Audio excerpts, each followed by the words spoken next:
नमस्कार दोस्तों, स्वागत है आपका वीके पीसीएस एकेडमी में। जैसा कि हमारी टेस्ट सीरीज चल रही थी यूपी आरओ की, जिसमें हमने 16 टेस्ट कंप्लीट कर लिए थे। टेस्ट हो गए थे हमारे 16 कंप्लीट। ये देखेंगे हम 17वां टेस्ट नंबर देखेंगे 17, जिसमें 140 क्वेश्चन। जैसे कि हमारी सीरीज चलती है तीन पार्टों में। पार्ट 1 में हम देखते हैं 50 क्वेश्चन, सेकेंड पार्ट में भी हम देखते हैं 50 क्वेश्चन, और थर्ड पार्ट में देखते हैं हम पार्ट थर्ड में 40 क्वेश्चन। ये 1 से 50 तक देखेंगे, और यहाँ पे हम देखेंगे 51 से लेकर 100 तक, और यहाँ पे हम देखेंगे 101 से लेकर 140 तक। चलिए शुरू करते हैं। ये आपका फुल टेस्ट होगा। चलिए देखते हैं।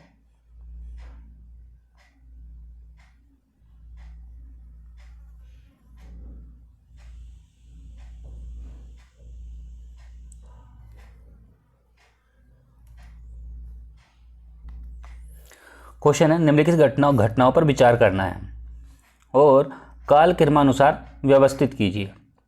फर्स्ट है फॉरवर्ड ब्लॉक का गठन। सेकंड है मुस्लिम लीग द्वारा लाहौर प्रस्ताव, और थर्ड है बर्मा ब्रिटिश भारत से अलग हुआ, और फोर्थ है सुभाष चंद्र बोस का भारत से पलायन। ऑप्शन है हमारे पास में third first, second fourth, second first, third fourth, और फर्स्ट थर्ड, फोर्थ सेकंड, और third fourth, second first. Comment करेंगे और बताएंगे कौन सा सही होगा इसमें।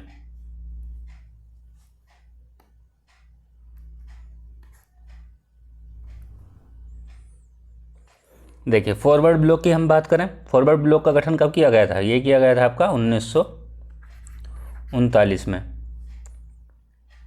यदि बात करें हम मुस्लिम लीग द्वारा लाहौर प्रस्ताव की, तो ये कब किया गया था? 1940 में। 22 से 24 मार्च। यदि बात करें हम बर्मा भारत से कब अलग हुआ था, तो बर्मा भारत से जो हुआ था अलग 1937 में हुआ था।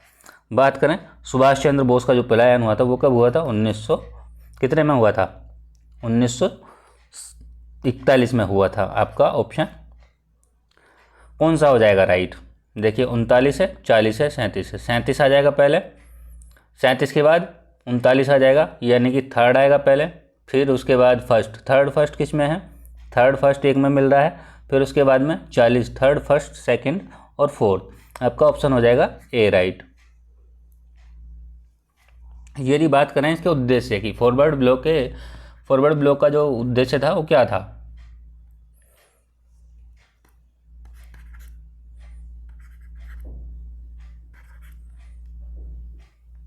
चलिए यहाँ लिख लेते हैं।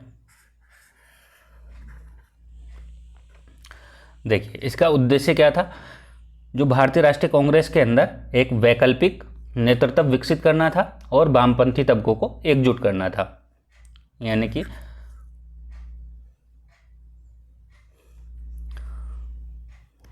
भारतीय आईएनसी के अंदर एक वैकल्पिक नेतृत्व विकसित करना था और वामपंथी तबकों को एकजुट करना था, और सुभाष चंद्र बोस द्वारा इसको स्थापित किया गया। किसके द्वारा स्थापित किया गया था? सुभाष चंद्र बोस द्वारा इसको स्थापित किया गया था। मुख्य रूप से कहाँ मजबूत था ये फॉरवर्ड ब्लॉक? तो बंगाल में मजबूत था।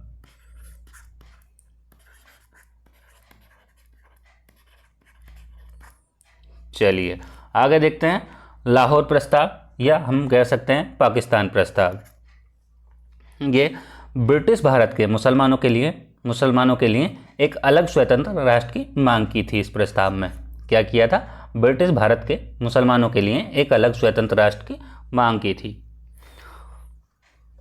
यदि बात करें हम बर्मा भारत से अलग हुआ, तो कब हुआ था? 1937 में हुआ था। लेकिन यह निर्णय किस अधिनियम के तहत लिया गया था? 1937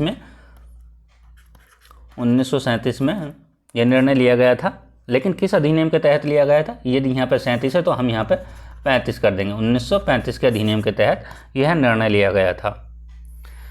यदि बात करें सुभाष चंद्र बोस का भारत से पलायन, तो इन्होंने बोस के द्वारा आज़ाद हिंद फौज की स्थापना हुई थी। आज़ाद हिंद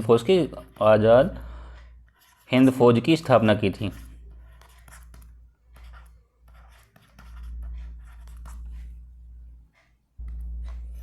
चलिए नेक्स्ट क्वेश्चन देखते हैं।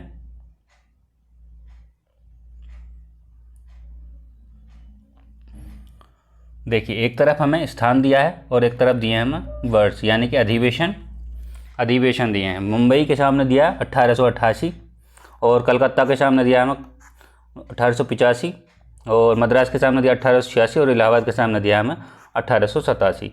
कमेंट करेंगे और बताएंगे कौन सा इसमें सही होगा।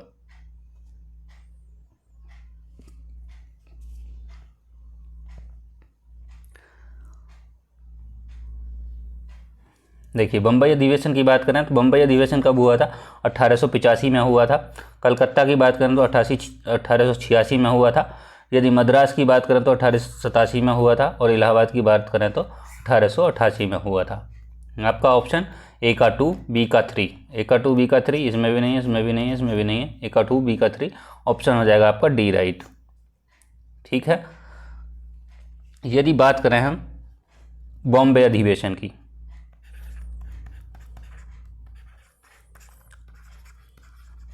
बॉम्बे अधिवेशन की अध्यक्षता किसने की थी? बॉम्बे अधिवेशन की अध्यक्षता तो वो जो की थी, किसने की थी? व्योमेश चंद्र बनर्जी ने की थी। व्योमेश चंद्र बनर्जी द्वारा की गई थी। यदि बात करें हम कलकत्ता की, कलकत्ता अधिवेशन की बात करें तो ये इसकी अध्यक्षता किसने की थी? दादा भाई नौरोजी ने की थी। दादा भाई नौरोजी द्वारा की गई थी। ठीक है। चलिए आगे बढ़ते हैं। मद्रास अधिवेशन हुआ था 1887 में। इसकी अध्यक्षता किसने की थी? इसकी की थी बदरुद्दीन तैयब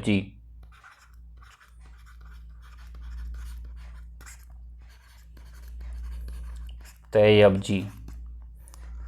यदि बात करें इलाहाबाद की, इलाहाबाद अधिवेशन की, तो इसमें इसकी अध्यक्षता किसने की थी? जॉर्ज यूल के द्वारा की गई थी। जॉर्ज यूल के द्वारा की गई थी। चलिए आगे बढ़ते हैं।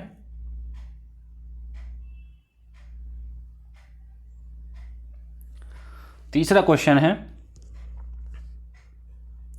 प्रथम आंग्ल मैसूर युद्ध के सामने दिया 1767 से 69, प्रथम आंग्ल मराठा युद्ध के सामने दिया 1775 से 1782, प्रथम आंग्ल सिख युद्ध के सामने दिया 1845 से 1846, प्रथम आंग्ल बर्मा युद्ध के सामने दिया 1824 से 26। कमेंट करेंगे और बताएंगे इसमें कौन सा सही हो जाएगा।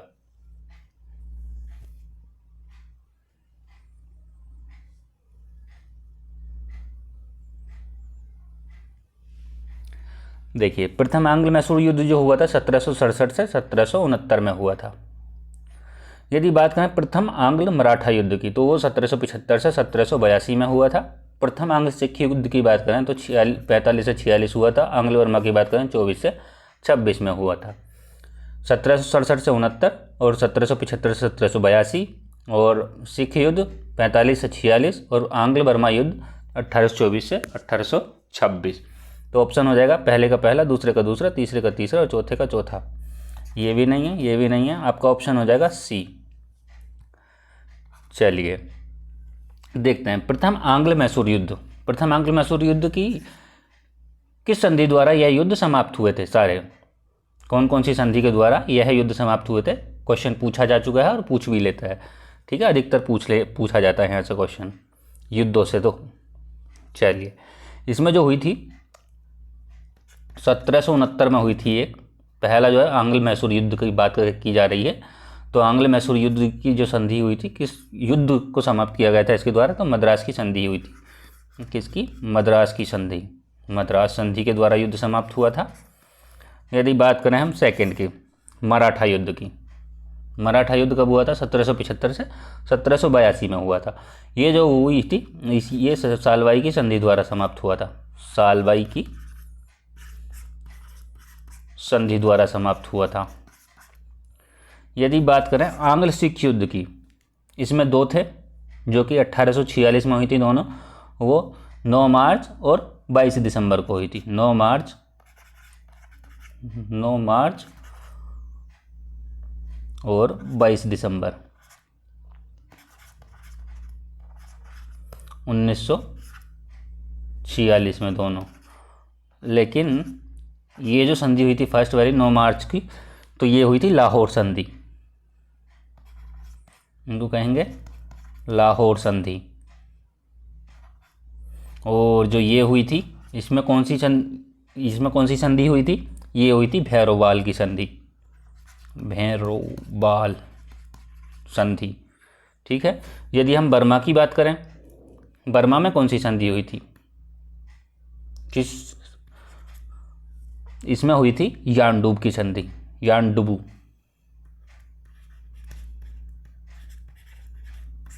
संधि के द्वारा समाप्त हुआ था यह युद्ध। चलिए आगे बढ़ते हैं।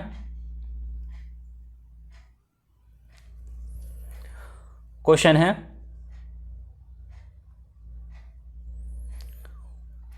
कथन दिया है 1652 से 54 के दौरान अंग्रेज भारत के पश्चिमी तट पर आए, पुर्तगालियों के साथ मैत्रीपूर्ण संबंध बनाए। कारण है, पुर्तगालियों ने ब्रिटेन के सम्राट चार्ल्स द्वितीय को दहेज के रूप में बॉम्बई टापू दिया था। ऑप्शन है ए सही है, आर गलत है, ए गलत है, आर सही है, दोनों सही हैं, सही व्याख्या करता है, दोनों सही हैं, सही व्याख्या नहीं करता है। कमेंट करेंगे और बताएंगे इसमें कौन सा सही होगा।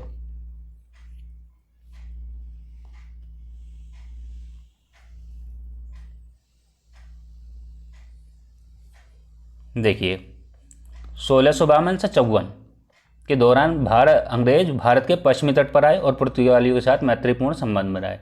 सही है। पुर्तगालियों ने ब्रिटेन के सम्राट चार्ल्स द्वितीय को दहेज के रूप में बम्बई टापू दिया था। ये भी सही है। दोनों सही हैं, लेकिन ये व्याख्या नहीं करता है। तो आपका कौन सा ऑप्शन राइट हो जाएगा? इसमें हो जाएगा आपका डी राइट। चलिए आगे बढ़ते हैं।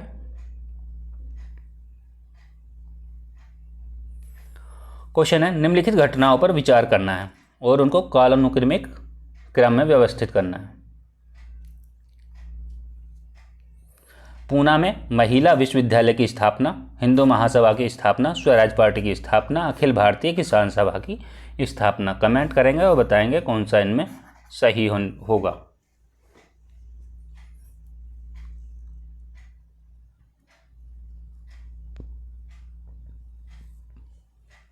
देखिए पूना में महिला विश्वविद्यालय की स्थापना कब हुई थी? ये हुई थी आपकी 1916 में। हिंदू महासभा की स्थापना कब हुई थी? 1915 में। स्वराज पार्टी की स्थापना कब हुई थी? 1923 में हुई थी। बात करें अखिल भारतीय किसान सभा की स्थापना कब हुई थी? ये हुई थी आपकी 1936 में। 1936 में। तो कौन सा राइट हो जाएगा? 15, 16 यानी कि सेकंड, फर्स्ट, थर्ड और फोर्थ। आपका ऑप्शन हो जाएगा बी राइट। ठीक है। यदि बात करें पूना में महिला विश्वविद्यालय की स्थापना हुई थी 1916 में, लेकिन इसका उद्देश्य क्या था? किसके द्वारा की गई थी? ये ढोंडो के द्वारा की गई थी, डॉक्टर केशव कर्वे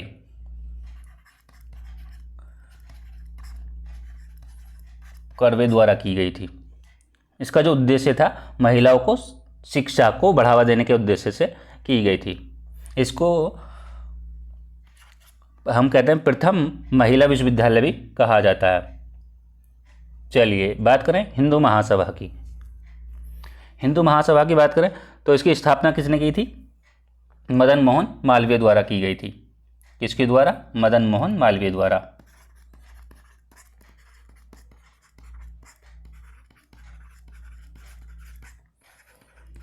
मालवीय द्वारा की गई थी। ठीक है। बात करें स्वराज पार्टी की स्थापना की, कब की गई थी? स्थापना जो की गई थी वो की गई थी 1923 में, और इसके जो अध्यक्ष थे चित्तरंजन दास और मोतीलाल नेहरू। चित्तरंजन दास और मोतीलाल नेहरू। बात करें हम अखिल भारतीय की, तो इसमें कौन थे अध्यक्ष? तो इसमें थे आपके स्वामी सहजानंद, स्वामी सहजानंद थे। चलिए नेक्स्ट क्वेश्चन देखते हैं।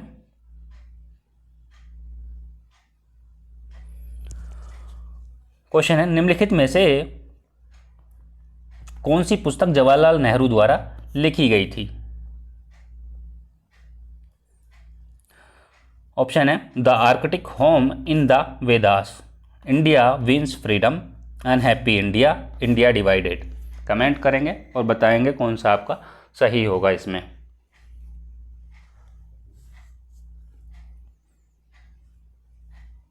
देखिए, the arctic home in the Vedas, ये किसकी है? ये है तिलक की।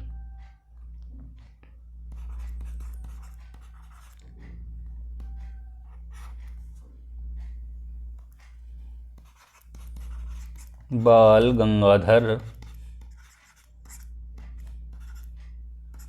तिलक। यदि बात करें इंडिया विंस फ्रीडम की, इंडिया विंस फ्रीडम किसकी है? अब्दुल कलाम आज़ाद की। अब्दुल कलाम आज़ाद। बात करें अनहैप्पी इंडिया की, अनहैप्पी इंडिया किसकी है? तो ये है लाला लाजपत राय की, लाला लाजपत राय। अब बात करते हैं इंडिया डिवाइडेड की, क्या ये जवाहरलाल नेहरू द्वारा लिखी गई थी? नहीं, इसमें एक ऑप्शन और जुड़ जाएगा ई का, इसमें हो जाएगा नन। ठीक है, इंडिया डिवाइडेड किसकी है? ये है आपकी राजेंद्र प्रसाद की, राजेंद्र प्रसाद। चलिए आगे बढ़ते हैं।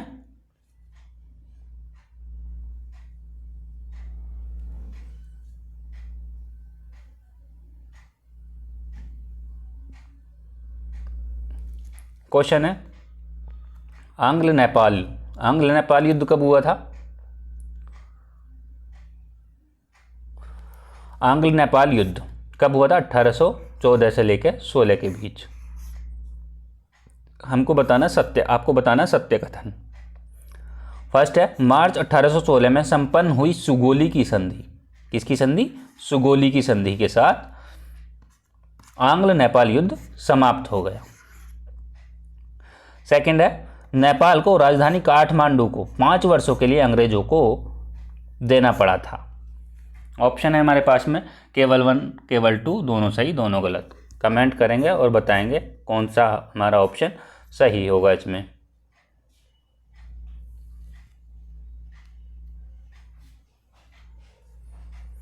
देखिए, ये आंग्ल नेपाल युद्ध है, 1 पॉइंट तो आपके पास ये हो गया। कब हुआ? 1814 से लेकर 16 के बीच। सेकंड, सुगोली की संधि कब हुई थी?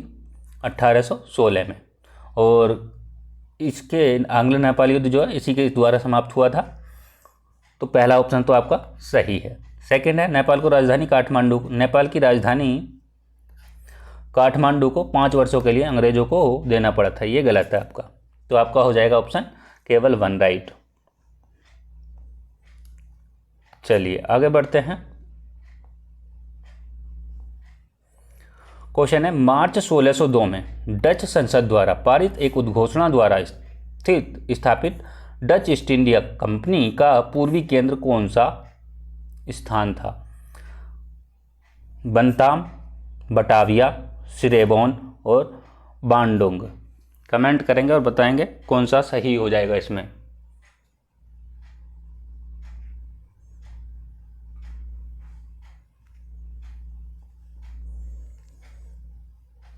इसमें होगा आपका बी ऑप्शन हो जाएगा, बटाविया। चलिए आगे बढ़ते हैं।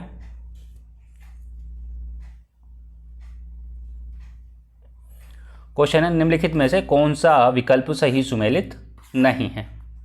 उत्तर प्रदेश के ऐतिहासिक मेले दिए हैं और दूसरी तरफ स्थान दिए हैं। शाकुंभरी की देवी मेला के सामने दिया सहारनपुर, कैलाश मेला के सामने दिया हरदोई, ध्रुपद मेला के सामने दिया वाराणसी और मुड़िया मेला के सामने दिया मथुरा। कमेंट करेंगे और बताएंगे इनमें से कौन सा सुमेलित नहीं है।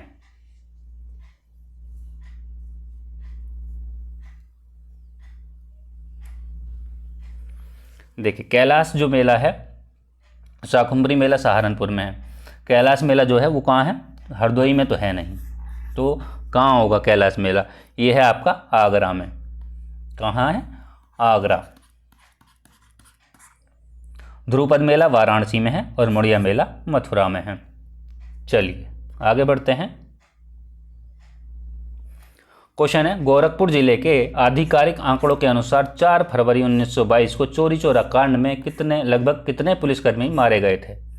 21, 22, 23, 24। कमेंट करेंगे और बताएंगे क्या राइट होगा इसमें। जो चोरी चोरा घटना हुई थी वो कब हुई थी ये भी ध्यान रखना। चोरी चोरा कांड जो हुआ था कब हुआ था, 1922 में हुआ था, 4 फरवरी 1922 को। अब इसमें कितने पुलिसकर्मी मारे गए थे? तो इसमें मारे गए थे आपके 22। ऑप्शन हो जाएगा बी राइट। चलिए आगे बढ़ते हैं। ये पॉइंट भी ध्यान रखना है कब घटना घटित हुई थी। चलिए क्वेश्चन है, काकोरी षड्यंत्र मामले में दोषी ठहराए गए क्रांतिकारी राजेंद्र नाथ लाहिड़ी को 17 दिसंबर 1927 को ब्रिटिश सरकार ने किस जिले की जेल में फांसी दी गई थी? गोरखपुर, फैजाबाद, नैनी, प्रयागराज और इनमें से कोई नहीं। कमेंट करेंगे और बताएंगे क्या राइट होगा इसमें।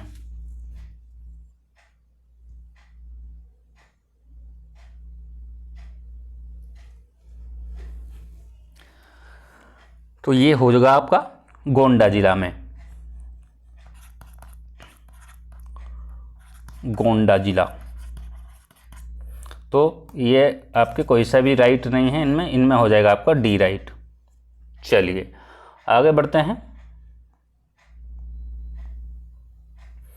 क्वेश्चन है, 1902-03 में पुलिस प्रशासन की समीक्षा के लिए सर एंड्रयू फ्रेजर के अधीन पुलिस आयोग की नियुक्ति निम्नलिखित में से किस वायसराय के शासनकाल में की गई थी? एंड्रयू फ्रेजर के अधीन पुलिस आयोग की नियुक्ति बताना है। ऑप्शन है Lord Mayo, Lord Curzon, Lord Dufferin और इनमें से कोई नहीं। कमेंट करेंगे और बताएंगे कौन सा राइट हो जाएगा इसमें।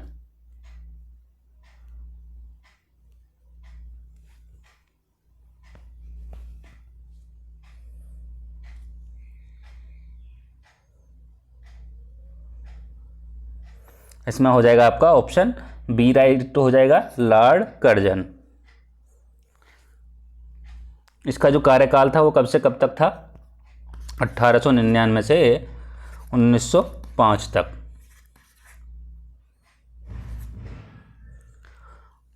चलिए नेक्स्ट देखते हैं। क्वेश्चन है, 18वीं शताब्दी के मध्य में ब्रिटिश शासन की शुरुआत में भारत ने पूरे विश्व में निर्मित सभी वस्तुओं की आपूर्ति की थी। 1/3, 2/3, 1/4, आधी। कमेंट करेंगे और बताएंगे क्या सही होगा इसमें।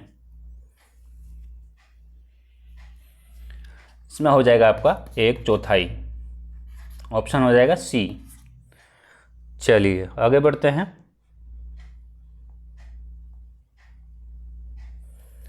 क्वेश्चन है, 1781 के संशोधन अधिनियम के संदर्भ में कौन सा कथन सत्य है? 1773 के रेगुलेटिंग एक्ट की कमियों को दूर करने के लिए ब्रिटिश संसद ने 1781 का संशोधन अधिनियम पारित किया था। इसे बंदोबस्त अधिनियम के रूप में भी जाना जाता है। ऑप्शन वही होंगे हमारे पास में, केवल 1, केवल 2, दोनों सही दोनों गलत। बताइए कौन सा इसमें सही होगा।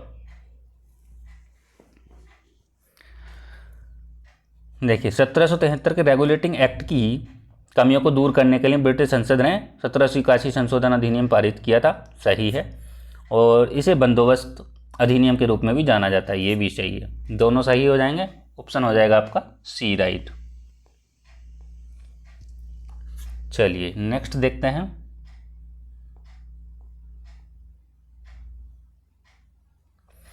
क्वेश्चन है, 1925 में तमिलनाडु में ईवी रामास्वामी पेरियार के नेतृत्व में आत्मसम्मान आंदोलन, कौन सा आंदोलन? आत्मसम्मान आंदोलन की बात हो रही है, का नेतृत्व किया, किसने किया? ईवी रामास्वामी द्वारा, पेरियार के नेतृत्व में। कारण है, यह आंदोलन अंग्रेजों द्वारा लागू भूमि कर में वृद्धि के खिलाफ शुरू किया गया था। ऑप्शन है हमारे पास में, ए सही है, आर गलत है, ए गलत है, आर सही है, दोनों सही है, सही व्याख्या करता है, और दोनों सही है, व्याख्या नहीं करता है। कमेंट करेंगे और बताएंगे कौन सा इसमें सही होगा।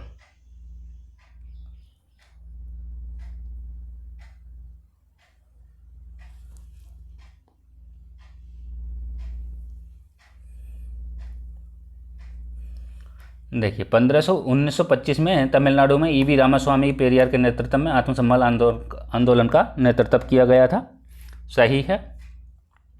और ये जो है, यह आंदोलन अंग्रेजों द्वारा लागू भूमि कर में वृद्धि के खिलाफ शुरू किया गया था, ये गलत है, क्योंकि ब्राह्मणों द्वारा जारी किए गए जातिगत भेदभाव के खिलाफ था। ये ब्राह्मणों द्वारा किए जा रहे जातिगत भेदभाव के खिलाफ था, तो ये आपका गलत हो जाएगा, ऑप्शन हो जाएगा आपका ए राइट हो जाएगा। चलिए आगे बढ़ते हैं। क्वेश्चन है, यदि लोकसभा में कोई कार्य संपादित होना है तो गणापूर्ति कितनी होनी चाहिए? इजी क्वेश्चन है।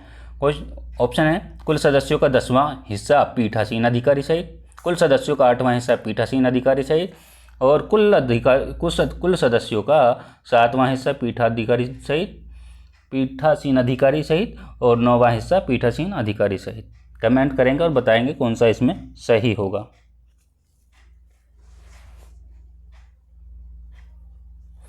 तो इसमें हो जाएगा आपका ऑप्शन ए राइट हो जाएगा, 10वां हिस्सा। चलिए आगे बढ़ते हैं।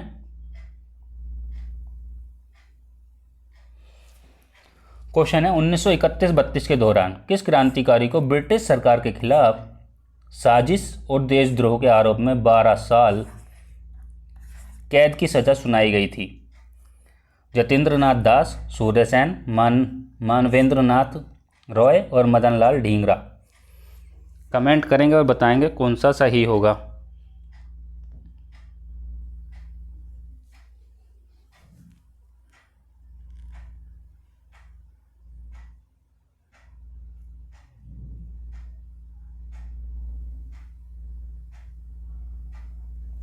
देखिए इसमें होगा आपका मानवेंद्र नाथ रॉय। बाद में इनकी सज़ा क्या कर दी थी? बाद में सज़ा आधी कर दी गई थी, 6 साल कर दी गई थी। चलिए आगे चलते हैं। क्वेश्चन है, इतालवी व्यापारी अन्वेषक मार्को पोलो ने किस राजवंश की रानी रुद्रमा देवी के शासनकाल के दौरान दक्षिण भारत का दौरा किया था? राष्ट्रकूट वंश, काकतीय वंश, पल्लव वंश और सातवाहन वंश। बताइए कौन सा सही होगा।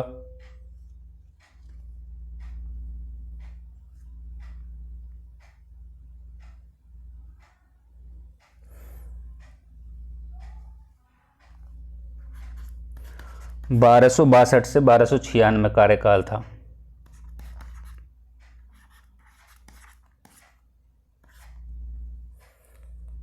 कौन सा राइट हो जाएगा इसमें? इसमें हो जाएगा आपका काकतीय वंश, ऑप्शन हो जाएगा बी राइट। चलिए आगे बढ़ते हैं।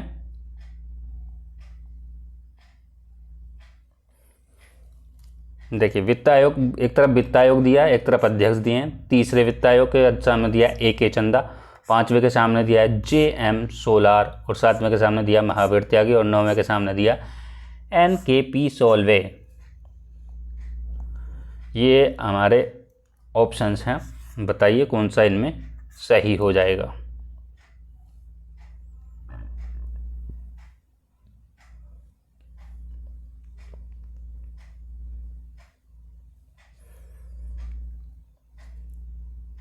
देखिए यदि बात करें हम, तीसरे कौन है? ए के चंदा है। 5वें की बात करें, 5वें कौन है? 5वें हैं महावीर त्यागी, और 7वें कौन है? 7वें हैं आपके जे एम सोलार, और 9वें हैं आपके एन के पी सोलवे। ठीक है, आपका कौन सा ऑप्शन हो जाएगा, ए का फर्स्ट और बी का 3। और किसी में तो नहीं है, और किसी में नहीं है, आपका ऑप्शन ए राइट हो जाएगा। यदि हम बात करें प्रथम की, तो प्रथम अध्यक्ष कौन है? प्रथम अध्यक्ष केसी नियोगी हैं। वित्त आयोग के प्रथम अध्यक्ष कौन है? ये पूछा गया कई बार। प्रथम अध्यक्ष जो हैं केसी नियोगी हैं। बात करें हम सेकंड की, द्वितीय अध्यक्ष कौन है? द्वितीय अध्यक्ष के संथानम। तो ये आपको ध्यान होना चाहिए। तीसरे हो गए ए के चंदा, ठीक है। और यदि बात करें 14वें की, 14वें है वाई वी रेड्डी।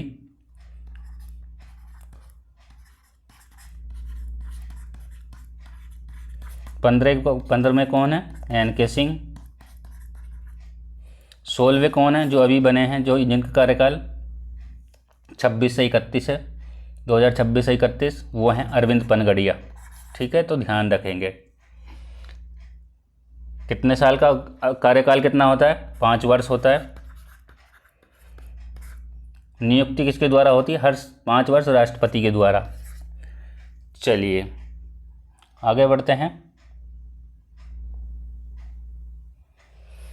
क्वेश्चन है, गुरु अर्जुन देव किस क्रम के सिख गुरु थे?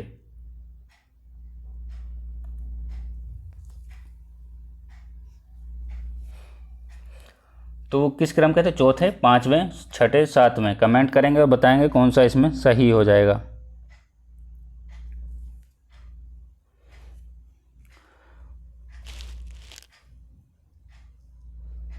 इसमें होगा आपका 5वें, ऑप्शन हो जाएगा बी राइट, ठीक है। कब से कब तक थे यदि बात की जाए तो ये 1581 से 1606 तक थे। 1581 से 1606 इनका कार्यकाल था। चलिए आगे देखते हैं।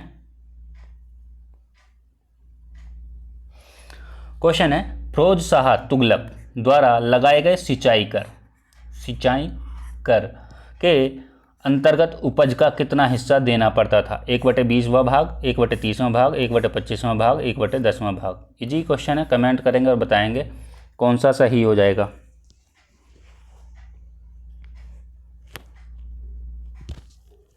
इसमें होगा आपका ऑप्शन ए राइट हो जाएगा, 120वां भाग, 1/20वां भाग।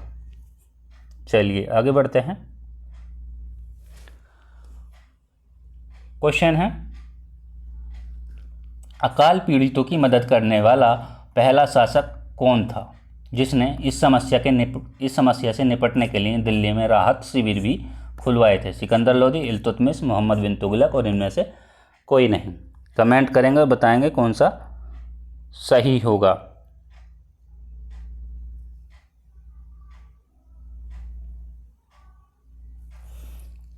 अकाल पीड़ितों की मदद के लिए पहला शासक तो कौन था? वो था मोहम्मद बिन तुगलक। ऑप्शन हो जाएगा सी। चलिए आगे बढ़ते हैं। क्वेश्चन है, निम्नलिखित में से किसने सिखदारों की देखभाल के लिए एक असैनिक अधिकारी अमीर ए बंगाल को नियुक्त किया था? शाहजहां, शेरशाह सूरी, हेमू और बहादुर शाह जफर। कमेंट करेंगे और बताएंगे कौन सा इसमें सही होगा।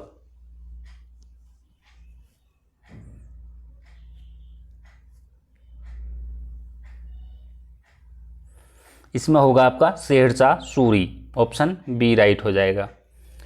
चलिए आगे बढ़ते हैं।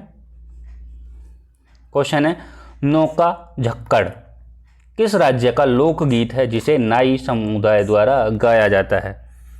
किसके द्वारा गाया जाता है? नाई समुदाय द्वारा।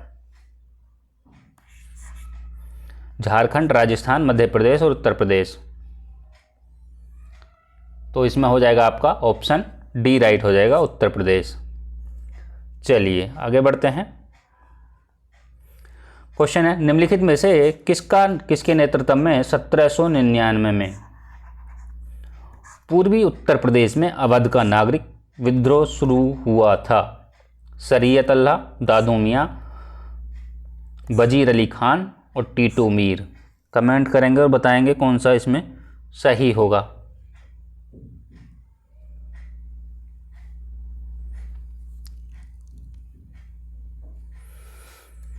इसमें होगा आपका वजीर अली खान। चलिए नेक्स्ट देखते हैं। देखिए इसमें बताना सही सुमेलित नहीं है। उर्दू साहित्य की कुछ प्रमुख हस्तियां दी हैं और उनके जन्म स्थान दिए हैं। हसरत मोहानी के सामने दिया उन्नाव, अब्दुल माजिद दरियाबादी के सामने दिया बाराबांकी, अली अब्बास हुसैनी के सामने दिया अलीगढ़, मसूद हुसैन खां फारुखाबाद। कमेंट करेंगे और बताएंगे कौन सा सुमेलित नहीं है।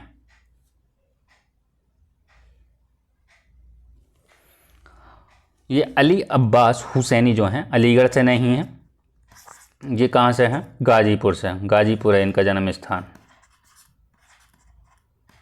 कहाँ है? गाजीपुर। चलिए ये आपके सही है। हसरत मोहानी उन्नाव, अब्दुल मजीद दरियाबादी बाराबांकी और अली अब्बास हुसैन गाजीपुर और मसूद हुसैन खान फारुखाबाद। चलिए देखते हैं आगे। क्वेश्चन है, अवंती महाजनपद के संदर्भ में कौन सा कथन सही है? सही बताना है। अवंती महाजनपद आधुनिक कन्नौज उज्जैन से मेल खाता है। 2 राजधानियां थीं। उज्जैन उत्तरी क्षेत्र की राजधानी थी, माहेशमती दक्षिण क्षेत्र की राजधानी थी। ऑप्शन देख लेते हैं। ऑप्शन है हमारे पास में केवल 1 2 3 4, 2 3 4, 2 4 और 2 3। कमेंट करेंगे और बताएंगे इसमें कौन सा सही हो जाएगा। देखिए अवंती महाजनपद आधुनिक उज्जैन क्षेत्र से मेल खाता है, सही है। इसकी 2 राजधानियां थी, ये भी ठीक है। उज्जैन उत्तरी राजधानी थी, माहेशमती दक्षिण राजधानी थी। ऑप्शन सही हो जाएगा, चारों राइट हो जाएंगे। ऑप्शन है ए राइट। चलिए आगे देखते हैं।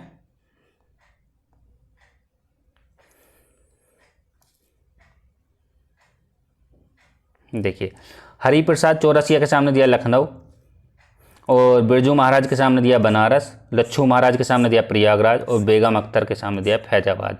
ऑप्शन आपके ये हैं। कमेंट करेंगे और बताएंगे, इनमें मिलान करेंगे इनको कौन सा सही होगा इसमें।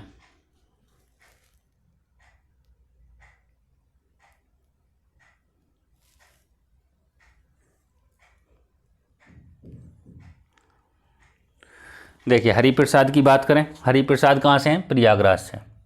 हरिप्रसाद चौरसिया प्रयागराज हो गया। और बात करें बिरजू महाराज की, बिरजू महाराज कहाँ से हैं? बिरजू महाराज आपके लखनऊ से। बात करें लच्छू महाराज की, लच्छू महाराज कहाँ से हैं? ये हैं आपके बनारस से। अब बेगम अख्तर की बात करें तो वो कहाँ से? फैजाबाद से। ठीक है, ए का 3 बी का फर्स्ट, ए का 3 हो जाएगा, बी का फर्स्ट हो जाएगा, ए का 3 बी का फर्स्ट। ऑप्शन हो जाएगा आपका सी राइट। चलिए आगे देखते हैं। ये जो हैं हरिप्रसाद चौरसिया, ये हैं बांसुरी वादक, ये हैं बांसुरी, ये बांसुरी वादक है। यदि बात करें बिरजू महाराज की, ये क्या है? कत्थक नर्तक, कत्थक नर्तक। बात करें लच्छू महाराज की, ये भी कत्थक नर्तक हैं। बात करें बेगम अख्तर की तो ये क्या है? ये ठुमरी और गज़ल गायिका हैं, ठुमरी और गज़ल गायिका। चलिए नेक्स्ट देखते हैं।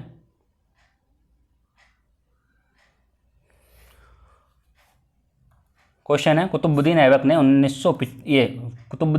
1195 ईस्वी में किस राज्य पर आक्रमण कर अनिलवाड़ पर अधिकार कर लिया था? कुतुबुद्दीन ऐबक ने 1195 ईस्वी में किस राज्य पर आक्रमण कर अनिलवाड़ पर अधिकार कर लिया था? राजस्थान, बिहार, गुजरात और उत्तर प्रदेश। कमेंट करेंगे और बताएंगे कौन सा इसमें सही होगा।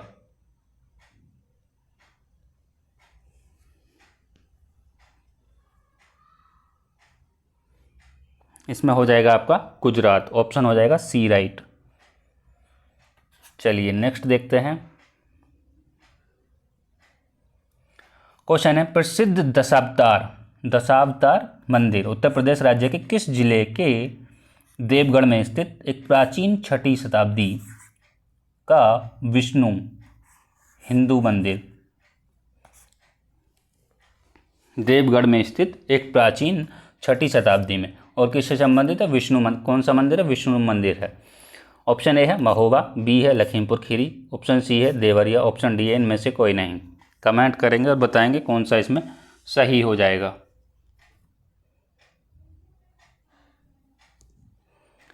देखिए महोबा भी नहीं है, लखीमपुर खीरी भी नहीं है, देवरिया भी नहीं है, ऑप्शन हो जाएगा आपका डी राइट, क्योंकि ये ललितपुर में है।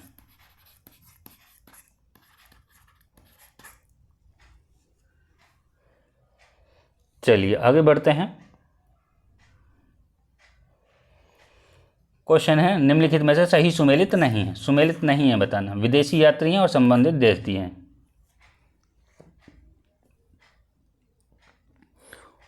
इब्न बतूता के सामने दिया मोरक्को, सिंह के सामने दिया चीन, अल बालाधुरी के सामने दिया अरबी, और अफानासी निकितिन इतालवी। कमेंट करेंगे और बताएंगे कौन सा सुमेलित नहीं है।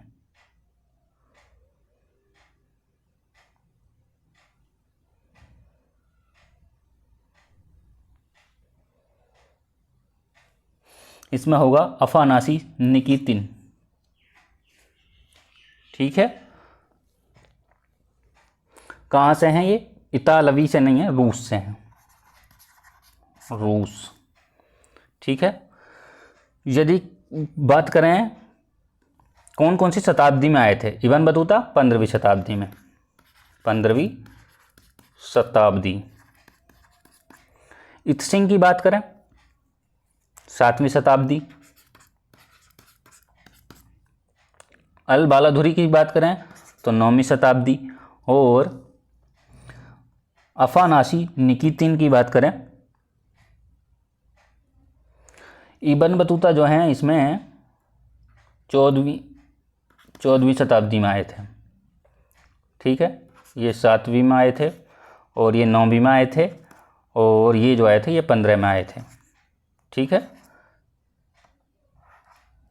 15वीं। चलिए आगे बढ़ते हैं। क्वेश्चन है, चंद्रगुप्त मौर्य के एक ताम्रपत्र अभिलेख के संदर्भ में कौन सा कथन सत्य है? सत्य बताना है। फर्स्ट है, यह ताम्रपत्र अभिलेख गोरखपुर के दक्षिणी भाग सोहगोरा में प्राप्त किया गया है। इस ताम्रपत्र अभिलेख में अकाल के दौरान जनता के लिए अनाज के 3 कोठार बनवाने का उल्लेख किया गया है। ऑप्शन है हमारे पास में केवल 1, केवल 2, दोनों सही दोनों गलत। कमेंट करेंगे और बताएंगे कौन सा इनमें सही हो जाएगा।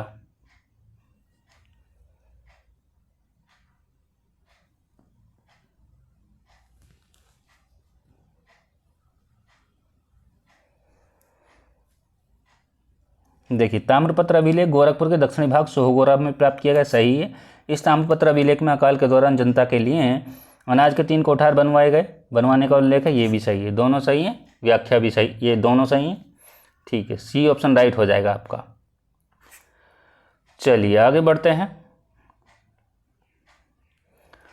क्वेश्चन है, कहोम के मंदिर में बताना कथन कौन सा सही है। ललितपुर जिले में स्थित कहोम के इस मंदिर का निर्माण स्कंदगुप्त के शासनकाल में किया गया था।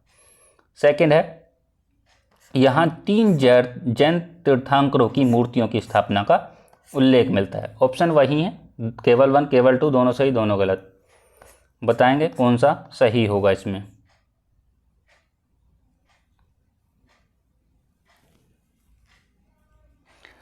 देखिए ललितपुर नहीं है तो कहाँ होगा? ये होगा आपका देवरिया में। किसके द्वारा? स्कंदगुप्त के द्वारा किया गया था, ये सही है, लेकिन ये ललितपुर में नहीं है, देवरिया में है, तो ये गलत हो जाएगा आपका। यहाँ 3 जैन तीर्थंकर मूर्तियों की स्थापना का उल्लेख मिलता है, 3 का नहीं मिलता है, यहाँ मिलता है आपका 5 का, तो ये भी आपका गलत हो जाएगा, दोनों गलत हो जाएंगे। ऑप्शन हो जाएगा आपका डी राइट। चलिए आगे बढ़ते हैं। क्वेश्चन है, किस प्रक्रिया की सहायता से पौधों की जड़ों के लिए मिट्टी से पानी को अवशोषित करना संभव हो जाता है? श्यानता, पृष्ठतनाव, केशिकत्व और इनमें से कोई नहीं। बताइए कौन सा सही होगा।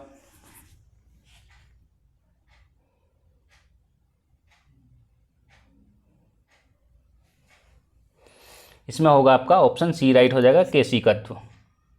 केशिकत्व या केशिकात्व। चलिए आगे बढ़ते हैं। क्वेश्चन है बैरोमीटर। बैरोमीटर की किस प्रकार की रीडिंग से पता चलता है कि दिन साफ होने की संभावना है? ऑप्शन ए है, जब बैरोमीटर की रीडिंग में अचानक गिरावट आती है, जब बैरोमीटर की रीडिंग धीरे धीरे नीचे गिरती है, और जब बैरोमीटर की रीडिंग धीरे धीरे ऊपर बढ़ती है, और इनमें से कोई नहीं। कमेंट करेंगे और बताएंगे कौन सा सही हो जाएगा।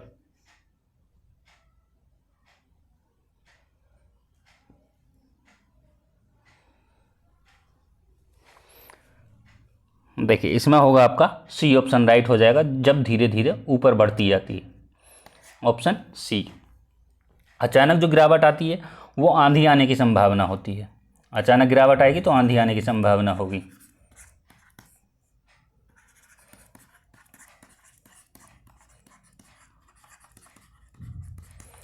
यदि बात करें नीचे धीरे धीरे नीचे गिरती है, धीरे धीरे नीचे गिरती है, तो वर्षा की संभावना होगी। किसकी होगी? वर्षा की संभावना होगी।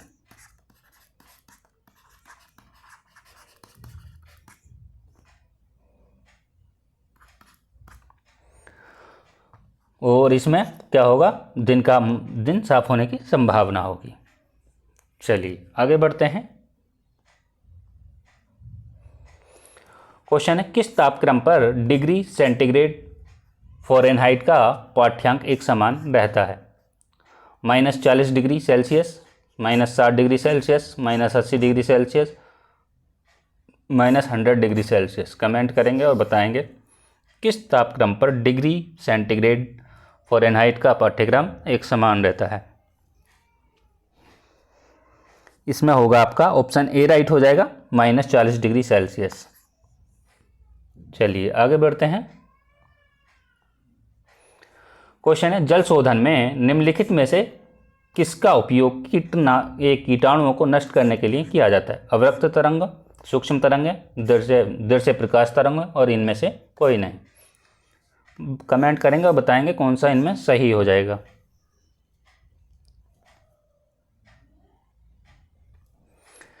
इसमें होगा आपका परावैंगनी किरणें। डी ऑप्शन होगा, ये नहीं होगा कोई सा भी। परावैंगनी किरणें यानी कि अल्ट्रावायलेट रेज। चलिए आगे बढ़ते हैं। क्वेश्चन है, किस फसल के सफेद गिडार कीट का उपचार रासायनिक यौगिक क्लोरपाइरीफोस द्वारा किया जाता है? मक्का, गेहूं, जौ, मूंगफली। कमेंट करेंगे और बताएंगे कौन सा इसमें सही होगा।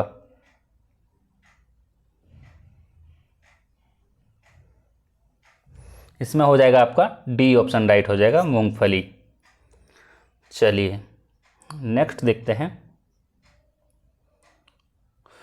उन फसलों का चयन करें जो मुख्य रूप से जायद ऋतु में उगाई जाती हैं। बताना जायद। ऑप्शन है हमारे पास में लोबिया, मूंग, उड़द, अरहर। कौन कौन सी हो जाएंगी?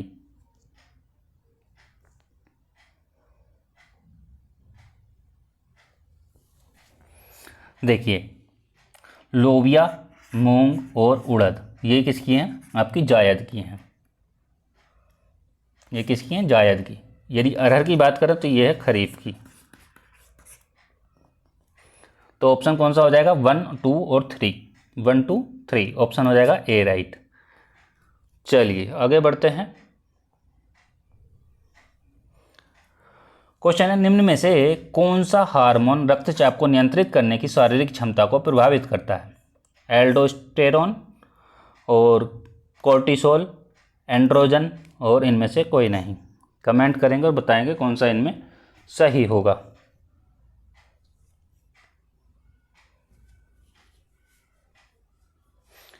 इसमें हो जाएगा आपका ऑप्शन ए हो जाएगा एल्डोस्टेरोन।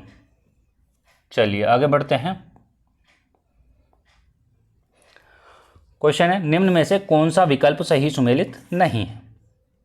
प्रधानमंत्री जीवन ज्योति बीमा योजना 2015, प्रधानमंत्री सुरक्षा बीमा योजना 2015, प्रधानमंत्री मुद्रा योजना 2015 और प्रधानमंत्री वय वंदना योजना 2015। कमेंट करेंगे और बताएंगे कौन सा इसमें सही सुमेलित नहीं है। देखिए, प्रधानमंत्री जीवन ज्योति बीमा योजना, प्रधानमंत्री सुरक्षा बीमा योजना और प्रधानमंत्री मुद्रा योजना, ये तो 2015 में है, लेकिन ये जो है प्रधानमंत्री वय वंदना योजना ये है आपकी 2017 में। तो ऑप्शन कौन सा हो जाएगा? डी राइट हो जाएगा। चलिए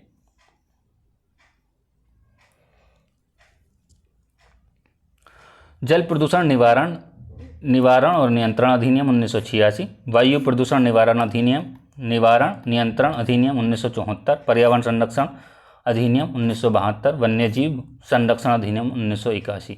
कमेंट करेंगे और बताएंगे इनमें कौन सा ऑप्शन राइट हो जाएगा।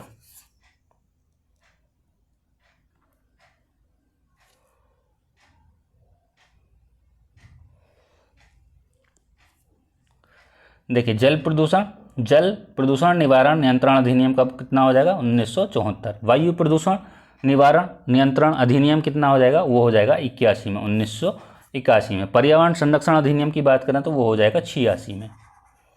और यदि बात करें वन्यजीव संरक्षण अधिनियम, वो हो जाएगा 1972 में। ठीक है, तो कौन सा राइट हो जाएगा? ए का 2, बी का 4, ए का 2, बी का 4 एक में ही है। ऑप्शन हो जाएगा आपका बी राइट। चलिए आगे बढ़ते हैं।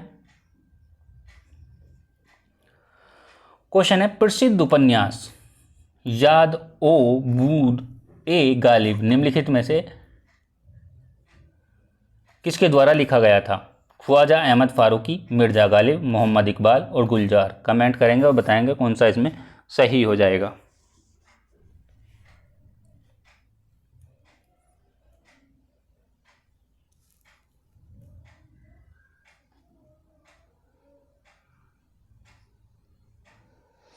इसमें होगा आपका ऑप्शन ए राइट हो जाएगा, ख्वाजा अहमद फारूकी। आगे बढ़ते हैं। देखिए, इसमें पूछा निम्नलिखित में से कौन सा विकल्प सही सुमेलित है।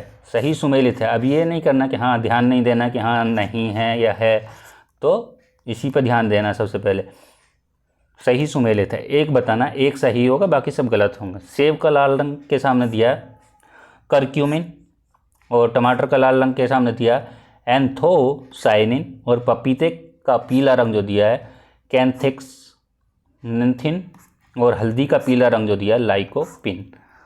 कमेंट करेंगे कौन सा सही सुमेलित है इसमें।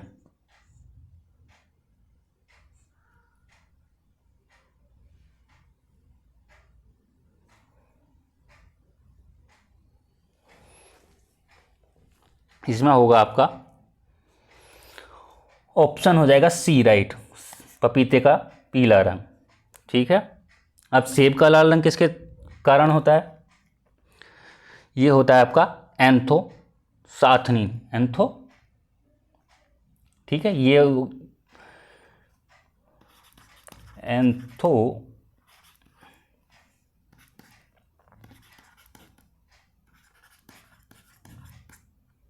ठीक। अब यदि टमाटर की बात करें, टमाटर में कौन सा होता है? लाइकोपिन। टमाटर का जो लाल रंग होता है वो लाइकोपिन के द्वारा होता है, लाइकोपिन। यदि बात करें हल्दी की, हल्दी करक्यूमिन।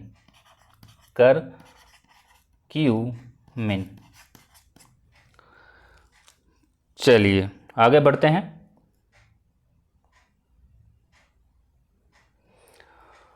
क्वेश्चन है, पैरोक्सिसोम के संदर्भ में सत्य कथन बताना है। यह पौधों में होने वाला प्रकाशीय श्वसन में मदद करता है। सेकंड है, यह कोशिका में हाइड्रोजन परऑक्साइड के उत्पादन में मदद करता है। ऑप्शन है केवल 1, केवल 2, दोनों सही दोनों गलत। कमेंट करेंगे और बताएंगे कौन सा इनमें सही हो जाएगा।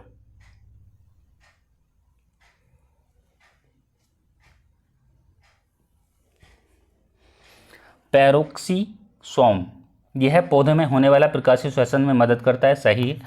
यह कोशिका में हाइड्रोजन पेरोक्साइड के उत्पादन में मदद करता है, ये भी सही। दोनों सही होंगे। आपका ऑप्शन कौन सा हो जाएगा? ऑप्शन हो जाएगा आपका सी राइट हो जाएगा। चलिए नेक्स्ट देखते हैं।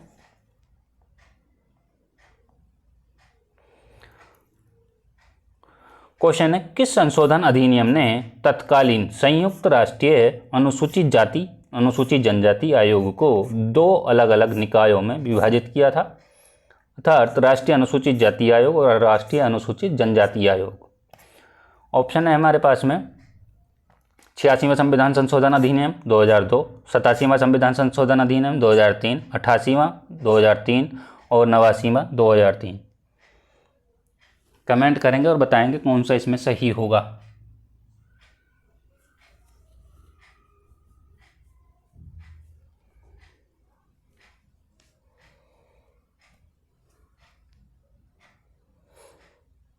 बताइए।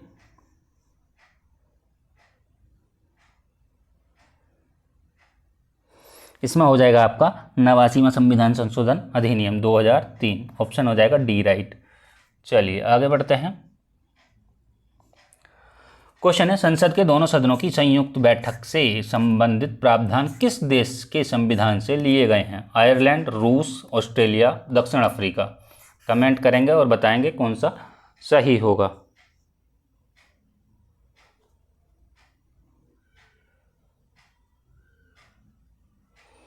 इसमें हो जाएगा आपका ऑस्ट्रेलिया, ऑप्शन हो जाएगा सी।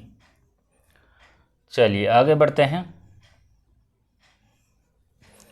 क्वेश्चन है, निम्नलिखित में से किस भाषा को 1992 कौन सा संविधान संशोधन है? 71वां संविधान संशोधन अधिनियम है द्वारा भारतीय संविधान की 8वीं अनुसूची की बात हो रही है, ये भी ध्यान रखना है।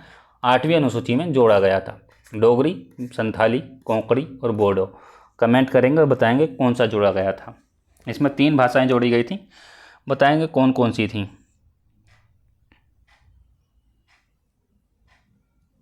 इसमें होगा आपका सी ऑप्शन राइट हो जाएगा, कोंकणी। तो 2 कौन सी थी? एक थी मणिपुरी को जोड़ा गया था और एक कौन सी थी? नेपाली को जोड़ा गया था। कोंकणी, मणिपुरी और नेपाली। चलिए आगे बढ़ते हैं। क्वेश्चन है, भारतीय संविधान के किस भाग के तहत मौलिक कर्तव्यों से संबंधित प्रावधान प्रदान किए गए हैं? भारतीय संविधान का भाग 1, भारतीय संविधान का भाग 2, भारतीय संविधान का भाग 3, भारतीय संविधान का भाग 4। कमेंट करेंगे और बताएंगे मौलिक कर्तव्य की बात की जा रही है।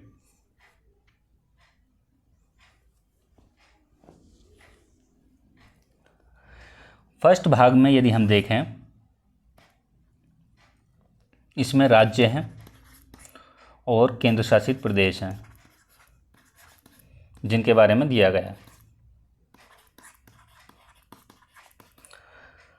बात करें भाग 2 में, भाग 2 में क्या है? नागरिकता है, नागरिकता। बात करें भाग 3 की, भाग 3 में क्या है? मौलिक अधिकार, मौलिक अधिकार दिए गए। बात करें भाग 4 की, भाग 4 में क्या दिया गया? राज्य के नीति निर्देशक तत्व, नीति निर्देशक तत्व के बारे में बात की गई है। तो इसमें हम एक ऑप्शन और जोड़ लेंगे, ई वाला। तो इसमें हो जाएगा आपका नन वाला ऑप्शन जोड़ देंगे। तो यदि हम बात करें मौलिक कर्तव्यों की, यानी कि फंडामेंटल ड्यूटी की बात कर रहे हैं, तो फंडामेंटल ड्यूटी आते हैं भाग 4 के में आते हैं। ठीक है, चलिए आगे बढ़ते हैं। यदि हम इनकी अनुच्छेद की बात करें तो ये 1 से 4 तक आता है भाग 1। भाग 2 की बात करें तो 5 से 11 तक आता है। 3 की बात करें तो कितने से कितने तक आता है? ये आता है आपका 12 से लेकर 35 तक। और इसकी बात करें तो 36 से लेकर 51 तक आता है। और इसकी बात करें तो 51 के में सारे आते हैं। चलिए आगे देखते हैं। 51 क्या में मौलिक कर्तव्य। चलिए नेक्स्ट क्वेश्चन देखते हैं। क्वेश्चन है, किस अनुच्छेद के तहत आपराधिक मामलों के संबंध में सर्वोच्च न्यायालय के अपीलीय क्षेत्राधिकार से संबंधित प्रावधान दिए गए हैं? अनुच्छेद 132, अनुच्छेद 133, अनुच्छेद 134, इनमें से कोई नहीं। कमेंट करेंगे और बताएंगे कौन सा सही हो जाएगा।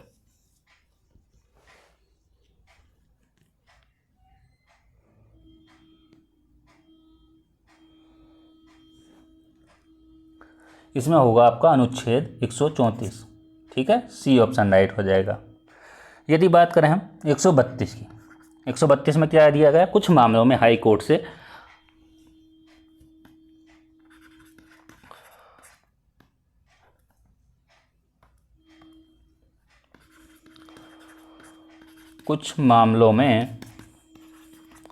हाई कोर्ट से अपील में सुप्रीम कोर्ट की अपीलीय अधिकारिता।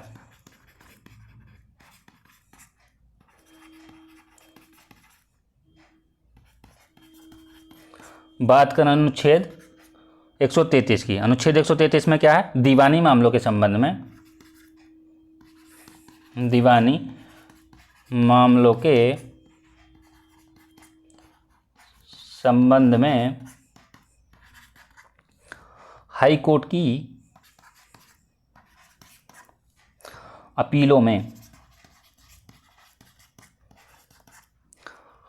हाई कोर्ट की अपीलीय अधिकारिता।